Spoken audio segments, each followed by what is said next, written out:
بسم اللہ الرحمن الرحیم۔ انصار کی ایمانی شجاعت۔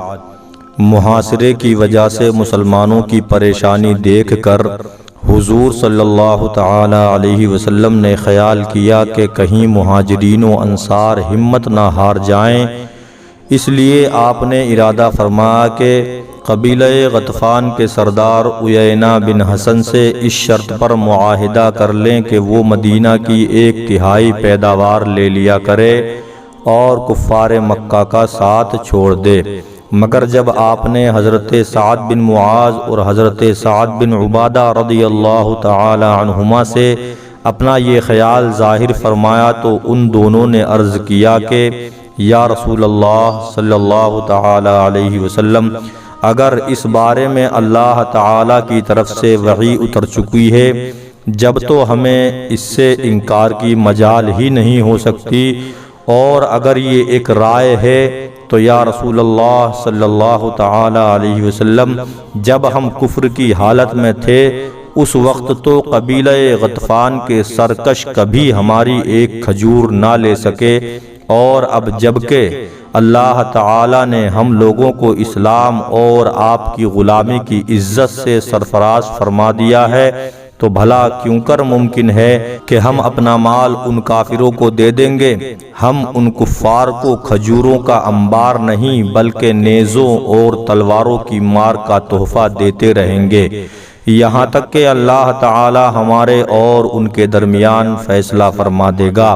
یہ سن کر حضور صلی اللہ تعالی علیہ وسلم خوش ہو گئے اور آپ کو پورا اطمینان ہو گیا۔ خندق کی وجہ سے دست بدست لڑائی نہیں ہو سکتی تھی اور کفار حیران تھے کہ اس خندق کو کیوں کر پار کریں، مگر دونوں کی طرف سے روزانہ برابر تیر اور پتھر چلا کرتے تھے۔ آخر ایک روز عمرو بن عبد ود اور اکرمہ بن ابو جہل اور حبیرہ بن وہب اور زرار بن خطاب وغیرہ کفار کے چند بہادروں نے بنو کنانہ سے کہا کہ اٹھو، آج مسلمانوں سے جنگ کر کے بتا دو کہ شہسوار کون ہے۔ چنانچہ یہ سب خندق کے پاس آ گئے اور ایک ایسی جگہ سے جہاں خندق کی چوڑائی کچھ کم تھی گھوڑا کدا کر خندق کو پار کر لیا۔ عمرو بن عبد ود مارا گیا۔ سب سے آگے عمرو بن عبد ود تھا۔ یہ اگرچہ 90 برس کا خراٹ بڈھا تھا مگر 1000 سواروں کے برابر بہادر مانا جاتا تھا۔ جنگ بدر میں زخمی ہو کر بھاگ نکلا تھا اور اس نے یہ قسم کھا رکھی تھی کہ جب تک مسلمانوں سے بدلہ نہ لے لوں گا بالوں میں تیل نہ ڈالوں گا۔ یہ آگے بڑھا اور چلا کر مقابلے کی دعوت دینے لگا۔ 3 مرتبہ اس نے کہا کہ کون ہے جو میرے مقابلے کو آتا ہے؟ تینوں مرتبہ حضرت علی شیر خدا نے اٹھ کر جواب دیا کہ میں۔ حضور صلی اللہ تعالی علیہ وسلم نے روکا کہ اے علی، یہ عمرو بن عبد ود ہے؟ حضرت علی شیر خدا نے عرض کیا کہ جی ہاں، میں جانتا ہوں کہ یہ عمرو بن عبد ود ہے، لیکن میں اس سے لڑوں گا۔ یہ سن کر تاجدار نبوت صلی اللہ علیہ وسلم نے اپنی خاص تلوار ذوالفقار اپنے دست مبارک سے حیدر کرار کے مقدس ہاتھ میں دے دی اور اپنے مبارک ہاتھوں سے ان کے سر انور پر امامہ باندھا اور یہ دعا فرمائی کہ یا اللہ تو علی کی مدد فرما۔ حضرت اسد اللہ الغالب علی بن ابی طالب رضی اللہ تعالی عنہ مجاہدانہ شان سے اس کے سامنے کھڑے ہو گئے اور دونوں میں اس طرح کا مکالمہ شروع ہوا۔ حضرت علی رضی اللہ تعالی عنہ، اے عمرو بن عبد ود، تو مسلمان ہو جا۔ عمرو بن عبد ود، یہ مجھ سے کبھی ہرگز نہیں ہو سکتا۔ حضرت علی، لڑائی سے واپس چلا جا۔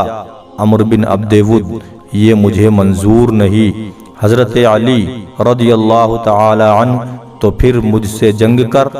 عمرو بن عبد ود ہنس کر کہا کہ میں کبھی یہ سوچ بھی نہیں سکتا تھا کہ دنیا میں کوئی مجھ کو جنگ کی دعوت دے گا۔ حضرت علی رضی اللہ تعالی عنہ، لیکن میں تجھ سے لڑنا چاہتا ہوں۔ عمرو بن عبد ود، آخر تمہارا نام کیا ہے؟ حضرت علی رضی اللہ تعالی عنہ علی بن ابی طالب عمرو بن عبد ود، اے بھتیجے تم ابھی بہت ہی کم عمر ہو، میں تمہارا خون بہانا پسند نہیں کرتا۔ حضرت علی رضی اللہ تعالی عنہ، لیکن میں تمہارا خون بہانے کو بے حد پسند کرتا ہوں۔ عمرو بن عبد ود خون کھولا دینے والے یہ گرم گرم جملے سن کر مارے غصے کے آپے سے باہر ہو گیا۔ حضرت شیر خدا پیدل تھے اور یہ سوار تھا۔ اس پر جو غیرت سوار ہوئی تو گھوڑے سے اتر پڑا اور اپنی تلوار سے گھوڑے کے پاؤں کاٹ ڈالے اور ننگی تلوار لے کر آگے بڑھا اور حضرت شیر خدا پر تلوار کا بھرپور وار کیا۔ حضرت شیر خدا نے تلوار کے اس وار کو اپنی ڈھال پر روکا۔ یہ وار اتنا سخت تھا کہ تلوار ڈھال اور امامہ کو کاٹتی ہوئی پیشانی پر لگی۔ گو بہت گہرا زخم نہیں لگا، مگر پھر بھی زندگی بھر یہ تغرا آپ کی پیشانی پر یادگار بن کر رہ گیا۔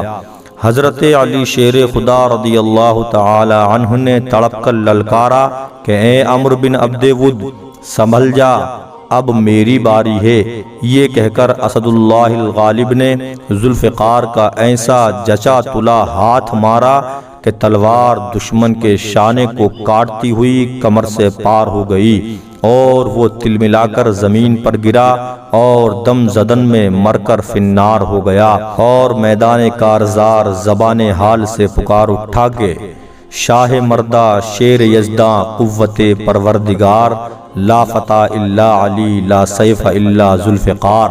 حضرت علی رضی اللہ تعالی عنہ نے اس کو قتل کیا اور منہ پھیر کر چل دیے۔ حضرت عمر رضی اللہ تعالی عنہ نے کہا کہ اے علی، آپ نے عمرو بن عبد ود کی زرہ کیوں نہیں اتار لی؟ سارے عرب میں اس سے اچھی کوئی زرہ نہیں ہے۔ آپ نے فرمایا کہ اے عمر، ذوالفقار کی مار سے وہ اس طرح بے قرار ہو کر زمین پر گرا کہ اس کی شرمگاہ کھل گئی، اس لیے حیا کی وجہ سے میں نے منہ پھیر لیا۔